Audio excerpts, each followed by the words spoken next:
स्वागत है आप सभी का हमारे प्यार से स्टडी ऑन यूट्यूब चैनल में। तो आज हम पढ़ने वाले हैं क्लास 9 साइंस एनसीईआरटी के chapter number 11 work and energy.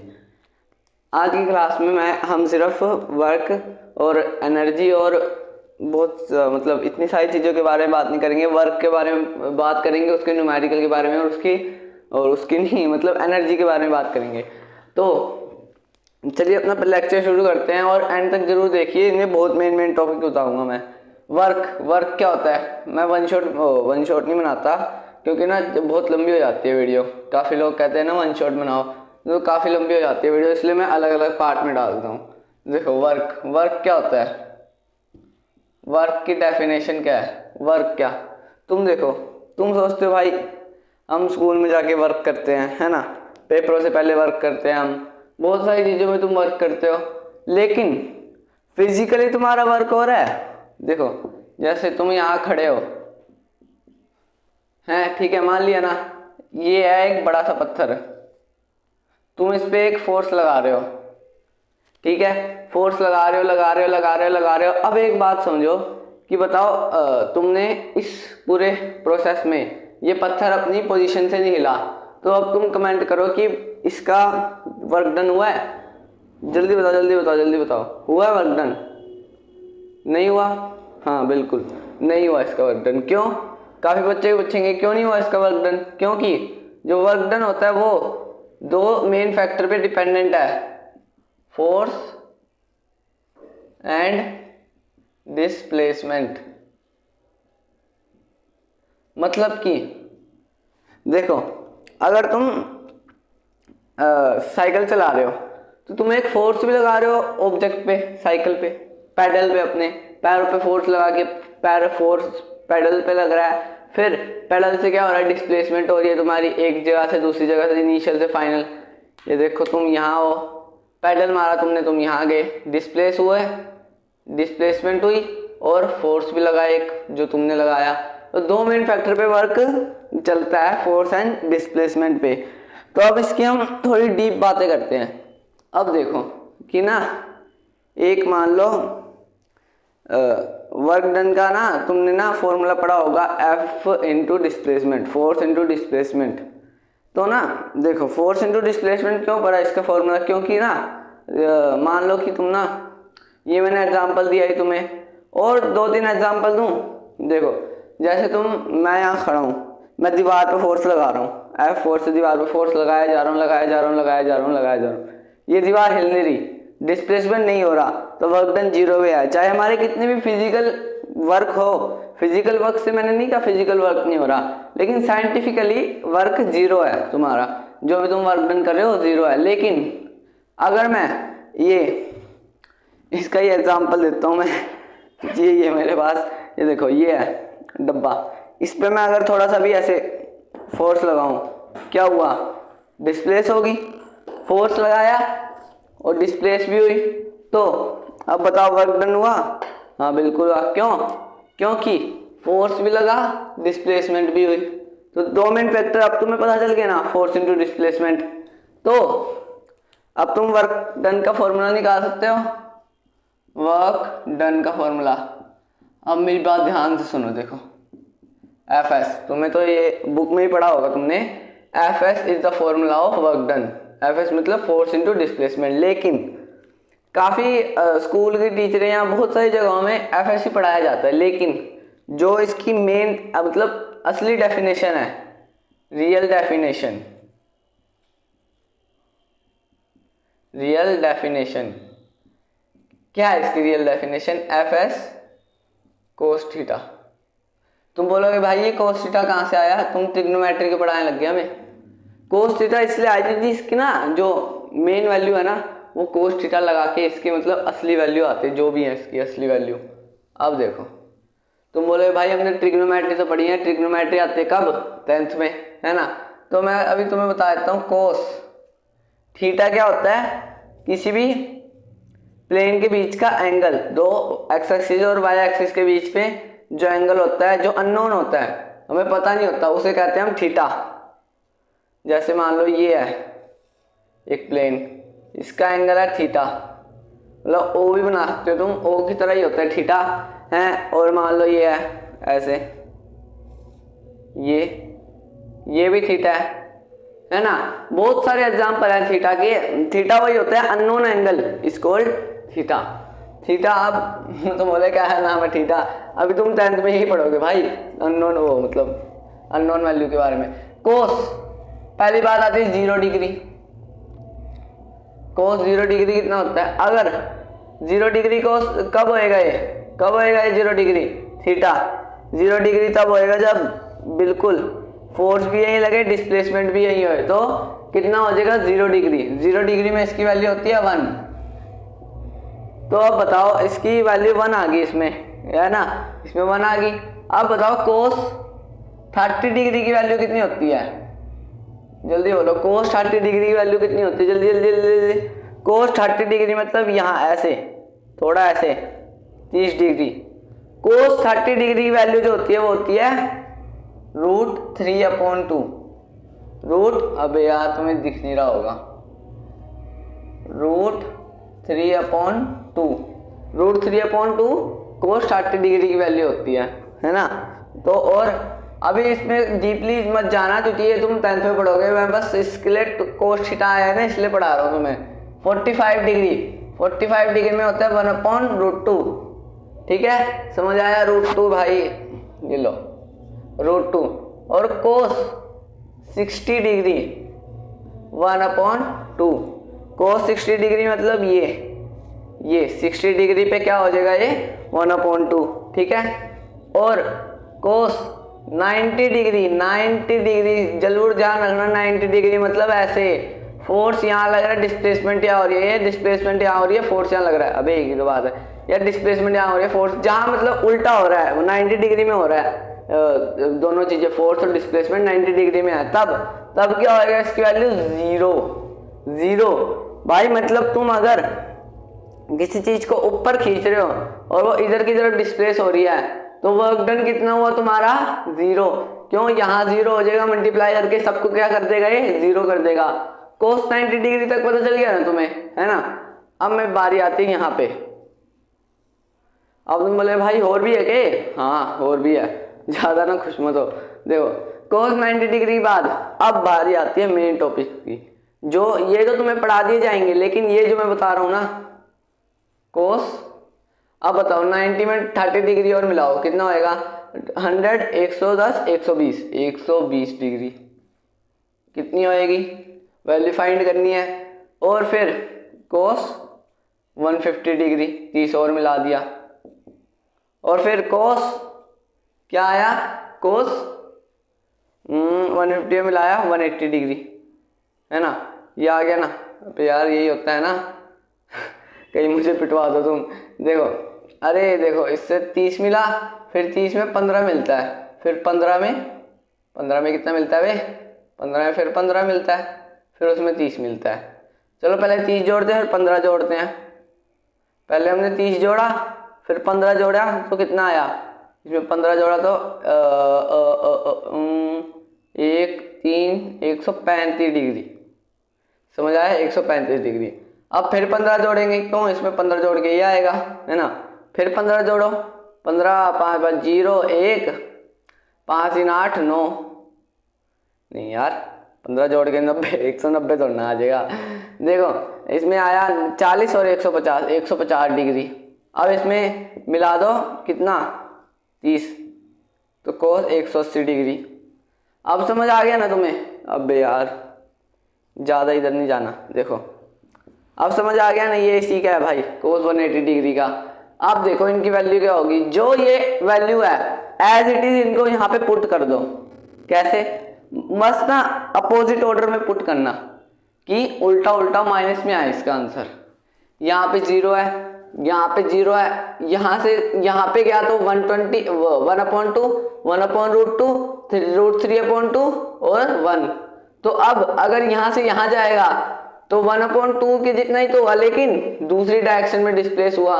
ये तो मैं 10th में पढ़ाया जाएगा। कोस की वैल्यू इधर वाले मतलब सेकंड क्वाड्रेंट में, मतलब सेकंड या कौन सा क्वाड्रेंट होता है उसमें कम होती है, इधर वाले क्वाड्रेंट में ज़्यादा होती है। ये हमें तुम्हें पढ़ाया जाएगा 10th क्लास में, अभी नहीं पढ़ाया तुम्हें। देखो अब जब ये इधर जाएगा इतना ही डिस्प्लेस हुआ है वो 60 डिग्री और ये भी उससे 30 मिला के 120 डिग्री है, लेकिन ये माइनस में 1/2 आएगा। क्यों माइनस में क्यों आया? क्योंकि 90 डिग्री से इधर की तरफ डिस्प्लेस हुआ है, वो डिस्प्लेस या फोर्स इस तरफ लगा तो ये माइनस में आएगा। वैसे ही 135 डिग्री का क्या हो जाएगा? 1/√2 है, माइनस 1/√2।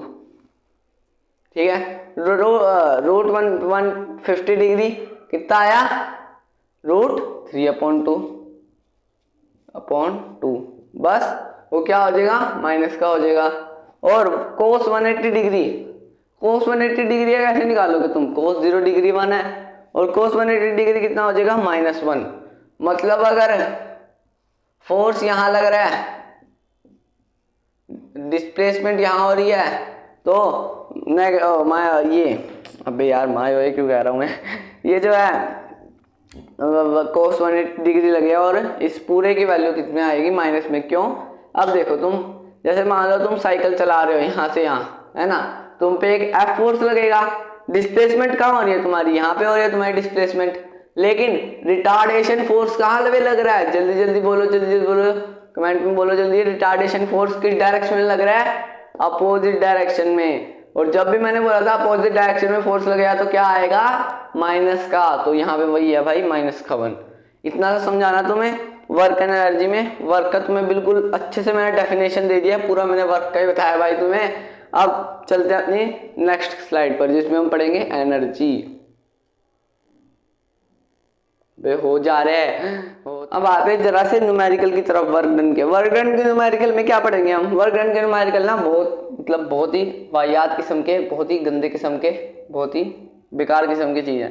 ठीक है, अब देखो, अब हम आएंगे न्यूमेरिकल की तरफ। न्यूमेरिकल लिख ही देता हूँ यार, तुम्हें पता ही ना हो न्यूमेरिकल कर रहे हैं, तुम पता नहीं क्या क्या करने लग जाओ, इसलिए न्यूमेरिकल कर रहे हैं। अब हम देखो, एक पहला न्यूमेरिकल, एक चीज़ चल रही है, एक ऑब्जेक्ट मूव कर रहा है, डिस्प्लेस कर रहा है। ठीक है, एक ऑब्जेक्ट डिस्प्लेस कर रहा है, समझ आ रहा है ना? एक object right hand side left to right displace कर रहा है, लेकिन उस पर जो फोर्स लग रही है वो पीछे की तरफ लग रही है, F फोर्स।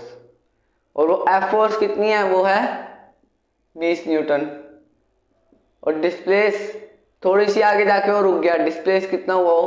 क्योंकि 20 न्यूटन की फोर्स पीछे की तरफ लग रही है, तो थोड़ी सी आगे जाके रुक जाएगा, है ना? रुक जाएगा ना, रुक गया या आगे जाके, तो डिस्प्लेसमेंट कितनी हुई? 100 मीटर। बस जस्ट फॉर एग्जांपल भाई, ज़्यादा सीरियस मत ले लेना, जस्ट फॉर एग्जांपल है। ठीक है, अब इतना तुम्हें समझ आ गया। अब देखो, अब इसमें ना तुम्हें क्या निकालना है? Fs cos थीटा की वैल्यू निकालनी है। फोर्स कितने में लग रहा है? माइनस में, तो पूरा ये आंसर माइनस में ही आएगा। 20 न्यूटन इंटू जो भी है डिस्प्लेसमेंट 100 मीटर, आंसर जो भी आएगा वो आएगा किसमें? माइनस के 2000 न्यूटन मीटर। लेकिन जो जेम्स प्रेस्कॉट जूल थे, इतना बड़ा नाम है जेम्स प्रेस्कॉट जूल, उनके रिस्पेक्ट में उन्होंने वर्क डन का फॉर्मूला निकाला। तो उनकी रिस्पेक्ट में हमने क्या करा? इसके जो न्यूटन मीटर है ना, इसको हमने चेंज कर दिया किस पे? उनकी जो कास्ट थी जूल।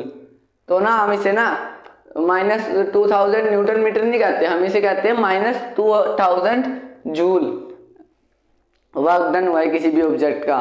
क्योंकि ना अगर हम न्यूटन मीटर में बोलेंगे ना तो जूल साहब गुस्सा मान जाएंगे, इसलिए हम ना उनका नाम लिखते हैं। तो अब देखो, जोर सपाट साइड में। अब देखो, अब ना तुम ना मानो कि ना तुम ना फोर्स लगा रहे हो अपवर्ड और डिस्प्लेस हो रहा है यहाँ पे। तुम बोलो कैसे हो भाई, क्या क्या कह रहा है बे? डिस्प्लेस यहाँ कैसे होएगा? ऊपर के फोर्स लगाएंगे यहाँ पे। अब देखो, तुमने एक भारी सा लोड लिया हुआ है तुम्हारा यहाँ। देखो, अगर तुम ऊपर की तरफ मानो तो ना तुम्हारा ना वर्क डन ना 0 हो जाएगा। क्यों? ऊपर की तरफ तो तुम फोर्स लगा रहे हो, डिस्प्लेस यहाँ हो रहा है, फोर्स तुम एक कुर्सी पे उठाने पे लगा रहे हो, डिस्प्लेसमेंट किधर होएगी उसकी? थोड़ा सा तो आगे जाएगी वो कुर्सी, है ना? मतलब जार मान लो ये है, अबे यार कैसे बताऊँ तुम्हें, यार कुत्ता ही मान लो, कुत्ते को तुम ऊपर की तरफ फोर्स लगाओगे, देखो जैसे कुत्ता है, ये रहा कुत्ता, इसको तुम ऊपर की तरफ खींच रहे हो और ये डिस्प्लेस कर रहा है इधर की तरफ, हो सकता है ना, ये तो हो सकता है ना भाई, इसमें ना मत बोल देना, लैपटे मारूंगा एक एक के। कुत्ते को फोर्स लगा रहे हो ऊपर की तरफ पट्टे के द्वारा, और कुत्ता डिस्प्लेस कहाँ हो रहा है, कहाँ हो रहा है कुत्ता डिस्प्लेस, 90 डिग्री पे। तो तुम वर्क डन कर रहे हो ना भाई, बिल्कुल नहीं कर रहे तुम वर्क डन। क्यों? क्योंकि 90 डिग्री पे फोर्स लग रहा है दोनों के। मान लो एक कुली होता है ना, वो अपनी पीठ पे एक हैवी लोड लेके चल रहा है, मान लो यहां से चल रहा है, तो वो फोर्स कहाँ लगा रहा है, फोर्स लगा रहा हो यहाँ, डिस्प्लेस कहाँ हो रहा है, यहाँ। तो फोर्स मतलब वर्क डन कितना डिग्री पे हो रहा है, जल्दी बोलो, वर्क डन कितने डिग्री पे हो रहा है, 90 डिग्री पे हो रहा है। वर्क डन 90 डिग्री, तो वर्क डन 90 डिग्री पे हो रहा है, तो इसका जो भी आंसर आएगा वो कितना आएगा, 0 जूल। जूल 0 जूल क्यों आया, क्योंकि अभी मैंने बताया 90 डिग्री पे हो रहा है, तो इसकी वैल्यू क्या आएगी, 0 जूल। तो तुम इसमें एक वो भी था तुम्हारा एक फेमस सा क्वेश्चन कि तुम कुली को पे क्यों करते हो, पैसे क्यों देते हो, क्यों? क्योंकि उसका तो साइंटिफिकली वर्क डन 0 हो रहा है, पीठ पे तो वो ऊपर की तरफ फोर्स लगा रहा है, डिस्प्लेस वो आगे हो रहा है, या मान लो सीढ़ियों से भी उतर रहा है तो डिस्प्लेस तो आगे ही हो रहा है ना, तो वर्क डन कितना हो रहा है उसका, 0 हो रहा है, तो वर्क बिल्कुल नहीं कर रहा, पैसे काहे के दे रहे हो उसे। तो यही थोड़ी सी मिथ थी एक, लेकिन बाद में पता चला भाई फिजिकल वर्क बहुत लगता है, क्योंकि ना इसको उठाने में भाई जान बहुत चाहिए, पीठ की हड्डियां भी कड़क जाती है कभी कभी, तो इसलिए ना ये 90 डिग्री पे लग गया तो ये ऐसे हो जाएगा। अब देखो अगर हम थोड़ा सा प्यारा कुत्ता है, मान लो वो हमने यहाँ की तरफ से, यहाँ पे हम खड़े हैं, यहाँ पे हमारा हाथ है, ठीक है, मान लिया हमारा हाथ है, हम यहाँ से कुत्ते को खींच रहे हैं, ये रहा कुत्ता, इसको हम यहाँ से ना इधर की तरफ मतलब इधर की तरफ से फोर्स लगा रहे हैं। तुम भाई तो आए तुम पूरा नीचे झुक के कुत्ते को ऐसे 0 डिग्री पे खींचोगे नहीं ना, थोड़ी सी तो ऊपर करोगे ना, एलिवेशन है ना, करोगे ना भैया, हाँ या ना में जवाब दो जल्दी जल्दी जल्दी, करोगे ना, हाँ। 60 डिग्री का फोर्स लग रहा है, 60 डिग्री फोर्स 60 डिग्री पे लग रहा है, फोर्स कितना लग रहा है, 20 न्यूटन। भाई मुझे 20 से बहुत लगा, 20 न्यूटन। और देखो डिस्प्लेसमेंट कितना हो रहा है, कितना हो रहा है डिस्प्लेसमेंट, डिस्प्लेसमेंट हो रहा है उसका 20 metre. Just for an example, force into displacement into cos 60 degree, cos 60 degree कितना होता है, बताओ बताओ बताओ कितना होता है, अरे दिखा दिया चलो मैं बता देता हूँ, 1/2 होता है ना, अभी पढ़ा था तुमने पीछे, cos 60 डिग्री 1/2 होता है, इसकी वैल्यू कितनी आएगी, 400 न्यूटन मीटर, अपॉन में 2 है तो कट होके 200 हो जाएगा, है ना, तो 200 जूल इस पे वर्क डन हो रहा है, इस कुत्ते पे, एक कुत्ते पे 200 जूल का वर्क डन हो रहा है, ठीक है। अब तुम्हें मैं कह सकता हूँ कि अगर तुम्हें कोई सा भी क्वेश्चन आ जाए तो तुम आराम से कर लोगे। अब तुम्हें ट्रिक बताऊं, बोलो बोलो बोलो, कमेंट करो जल्दी जल्दी, ट्रिक बताऊं तुम्हें एक, हाँ या ना, हाँ चलो, ज़्यादातर बच्चे हाँ बोल रहे हैं तो मैं बता ही देता हूँ एक ट्रिक। जब भी तुम्हें ना cos थीटा की वैल्यू निकालनी हो ना, एक ना रट्टा मत लगाओ इसका, रट्टा लगाने से ना तुम्हें ना थोड़ा सा वो होएगा, देखो 90 डिग्री पे 0 मान लो, तुम्हें पता ही है 90 डिग्री पे 0, यहाँ पे 0 डिग्री पे 1 और 180 डिग्री पे -1, इतना तुम्हें पता ही है ना, इतना तो आराम से तुम याद कर लोगे।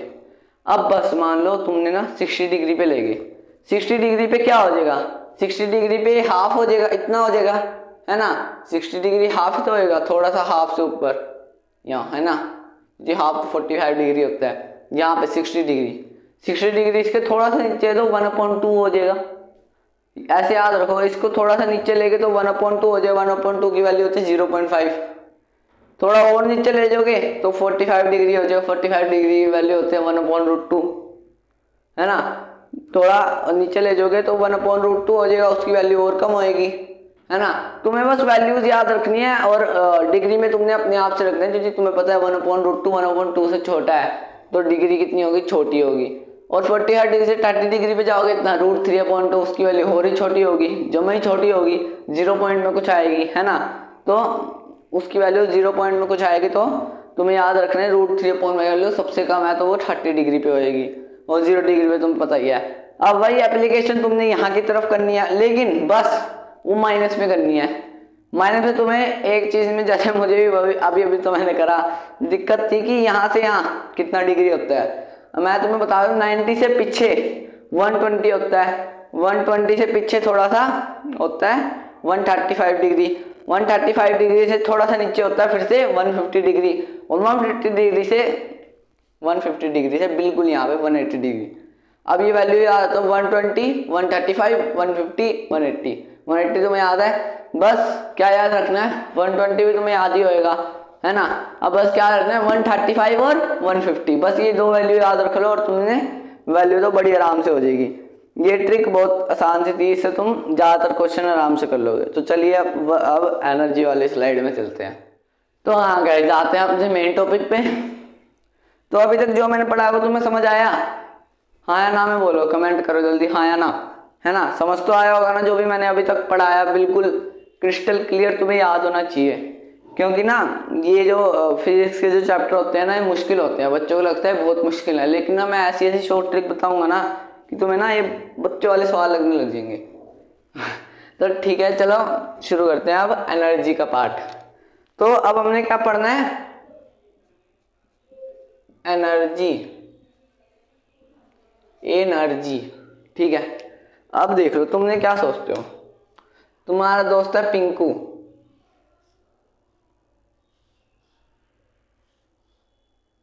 उसके हैं डोले शोले, ये ट्राइसेप्स, गंद मारती मैंने तो वैसे। अब मान लो तुम्हारा एक दोस्त है पिंकू, उसके हैं डोले शोले बहुत ज्यादा, तो तुम क्या बोलोगे उसके अंदर क्या ज्यादा है, बोलो। एक सुकड़ा सा है और एक डोले शोले वाला है, तो तुम क्या बोलोगे किसके अंदर ज्यादा एनर्जी है, जरूर इसी के अंदर, है ना। इस वाले बॉडी के अंदर ज्यादा एनर्जी होगी, है ना। पॉइंट तो क्लियर तो हो गया ना पॉइंट। लेकिन एनर्जी आती कहाँ से है, कभी आपने सोचा एनर्जी आती कहाँ से है। तुम बोले भाई खाने से, खाने से क्या मिलती है हमें, केमिकल एनर्जी,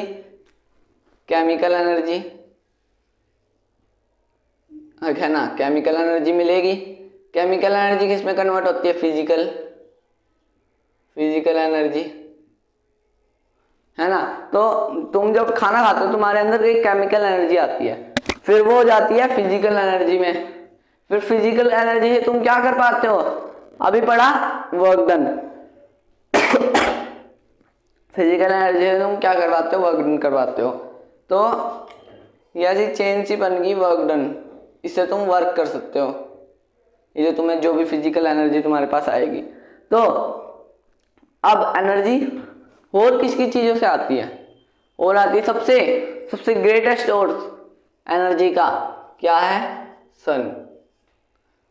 क्यों, तुम्हें कहते होंगे काफी सारे डॉक्टर कहते होंगे कि आजकल की जनरेशन में विटामिन डी बहुत कम हो गया है। क्यों, क्योंकि सन के पास कोई बैठता ही नहीं है, सबको धूप लगती है, इसलिए सन के पास कोई बैठता नहीं। लेकिन मैं तुम्हें थोड़ी सी एडवाइस देना चाहता हूँ कि दिन में 1 से 2 घंटे सूरज के आगे बैठे ही करो। गर्मियाँ आ गई है, लेकिन फिर भी जब तुम, अभी तो मिल ही जाता होगा, लेकिन सर्दियों की बात कर रहा हूँ, सर्दियों में तुम सूरज जब भी आता हो उसके सामने बैठा करो, क्योंकि सर्दियों में सबसे ज़्यादा विटामिन डी की कमी होती है, और उससे तुम्हारी सर्दियों में हड्डियाँ कमजोर होती है। तुम्हारे भाई क्या डॉक्टर पढ़ गया, फिजिक्स पढ़ाया, डॉक्टरी पढ़ा रहा है। तो चलो आते हैं अपने टॉपिक पे। ग्रेटेस्ट सोर्स ऑफ एनर्जी क्या है, सन। क्यों, सन से हमें क्या मिलती है, एक एनर्जी, उसकी जो किरणें हैं, सन की जो किरणें हैं उसमें बहुत एनर्जी है। क्यों, सन जो किरणें फेंकता है अर्थ तक जो आती है किरणें, उनमें ना बहुत एनर्जी होती है। वो एनर्जी ना जो नेगेटिव एनर्जी होती है, मतलब जो हार्म कर सकती है हमें, वो ना जो हमारी ओजोन लेयर है ना, उसको ना वो डिफ्लेक्ट करके पीछे दोबारा बाहर फेंक देती है। और जो अच्छी अच्छी मतलब जो हमारे शरीर के लिए ठीक ठाक एनर्जी है वो ले लेती है। तो ना इसमें क्या होता है, तभी हमें ना सन के सामने बैठना चाहिए। सन की जो है ना प्योर एनर्जी हमारे पास आती है, और पोल्यूशन करके तो ओजोन लेयर मिट रही है। तो अभी तुम्हें पता ही है ओजोन लेयर मिट रही है, तो उसके लिए तुम्हें ज़्यादा ही ज़्यादा पोल्यूशन कम करना पड़ेगा, है ना। तो अब देखो हम बारी आती है, ग्रेटेस्ट सोर्स क्या है, सन है। लेकिन अभी तक हमने एनर्जी की डेफिनेशन नहीं पढ़ी। बोलोगे सर वेयर इज डेफिनेशन, ठीक है। अब देखो ठीक है, ये ठीक है ना डेफिनेशन। तो डेफिनेशन क्या है इसकी, एनर्जी की जो डेफिनेशन है वो है एन एबिलिटी। मैं अपनी मर्जी से लिख रहा हूँ, कोई बुक से नहीं देख रहा मैं अपनी मर्जी से तो अपने थॉट से लिख रहा हूँ। N ability of an object,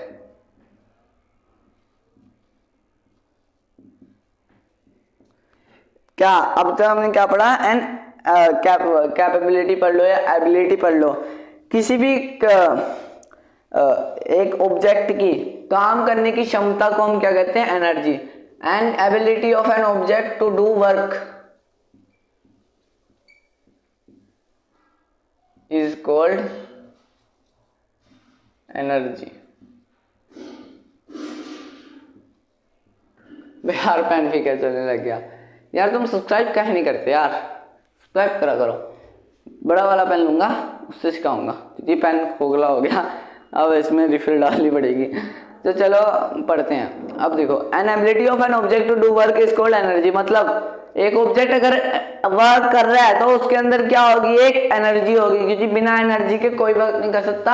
बिना एनर्जी के फोर्स नहीं लगेगा तो डिस्प्लेसमेंट नहीं होएगा, डिस्प्लेसमेंट नहीं होएगा तो वर्क डन कितना होएगा, बोलो बोलो बोलो, कमेंट करो कितना होएगा, 0 होएगा, ठीक है। वर्क डन हमेशा तभी होएगा जब एक ऑब्जेक्ट वर्क करे, और मतलब एक ऑब्जेक्ट के पास एनर्जी हो, और वो एनर्जी वो एक फोर्स के रूप में लगाए और उससे कोई भी चीज डिस्प्लेस होए, है ना। तो उसको हम क्या कहेंगे, एनर्जी, ठीक है। तो अब तुम्हें मैं होप करता हूँ ज़्यादातर चीज़ें पता ही चल गई होगी एनर्जी के बारे में। तो एनर्जी की एसआई यूनिट जो है ना, SI unit of energy, SI unit क्या है एनर्जी की। भाई तुम्हें बैकग्राउंड नॉइज आ रही होगी, वो हमारे घर के पास डीजे बज रहा है तो उसके लिए माफ़ करना। एसआई यूनिट क्या होती है एनर्जी की, joule, similar as work done. तो आज के वीडियो में आप बस इतना ही। हमने अगले वीडियो में हम पढ़ेंगे फोर्स ऑफ एनर्जी, नहीं फॉर्म्स ऑफ एनर्जी, और काफी सारी चीजें, पोटेंशियल एनर्जी क्या होती है, काइनेटिक एनर्जी क्या होती है। तो अगली वीडियो जरूर देखना चाहिए, उसमें मैं ऐसे आप मिनटों में क्वेश्चन कितने में कर दोगे, सेकंड में क्वेश्चन चुटकियों में। तो बारी आती है अपने अगले लेक्चर की, तो मिलेंगे अपने अगले लेक्चर में, तब तक के लिए गुड बाय।